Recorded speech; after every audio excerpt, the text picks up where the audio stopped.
Express, an international courier service.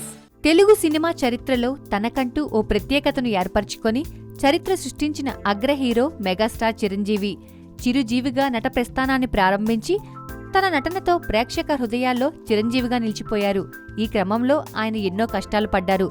ఎలాంటి God father లేకుండా కేవలం స్వయం కృషినే నమ్ముకొని అగ్ర హీరోగా అవతరించడం వెనుక ఎన్నో నిద్రలేని రాత్రులున్నాయి. కాళ్లు అరిగేలా సినీ స్టూడియోల చుట్టూ తిరిగిన నేపథ్యం ఉంది.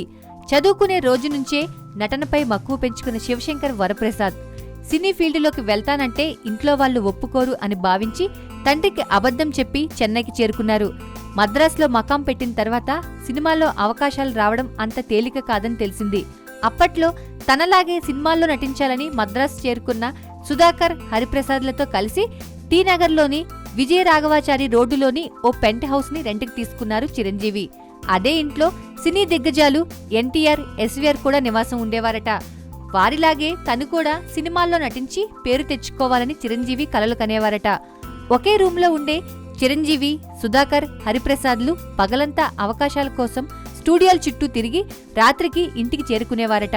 హరిప్రసాద్ మార్కెట్కి వెళ్లి కూరగాయలు తీసుకువస్తే సుధాకర్ కూర, చిరంజీవి అన్నం వండేవారట. ఇలా ముగ్గురు పనులను పంచుకొని అవకాశాల కోసం కలిసికట్టుగానే స్టూడియోల చుట్టూ తిరిగేవారట. ఇంట్లో వాళ్లు పంపించే డబ్బులు చాలకపోవడంతో ఈ ముగ్గురు మిత్రులు ఎన్నో ఇబ్బందులు పడేవారట. ఇలా ఎన్నో రోజులు గడిచిన తర్వాత ముందుగా సుధాకర్కి బ్రేక్ వచ్చిందట. తమిళ సినిమాల్లో సుధాకర్ వరుసగా సినిమాలు చేశారు. ఆ తర్వాత తెలుగు ఇండస్ట్రీలో గ్రేట్ కమెడియన్ గా స్థిరపడ్డారు. శివరంజని తదితర సినిమాల్లో నటించిన హరిప్రసాద్ క్యారెక్టర్ ఆర్టిస్ట్ గా సెటిల్ అయ్యారు. శివశంకర్ వరప్రసాద్ మాత్రం మెగాస్టార్ గా అవతారం ఎత్తి ఇప్పటికీ ఇండస్ట్రీలో మహారాజుగా వెలుగొందుతున్నారు. ఈ ముగ్గురు మిత్రులు తర్వాత అప్పుడప్పుడు కలిసిన తొలినాళ్ల ఆప్యాయత, చనువు వారి మధ్య ఉండేది కాదు అని ప్రచారం జరిగింది.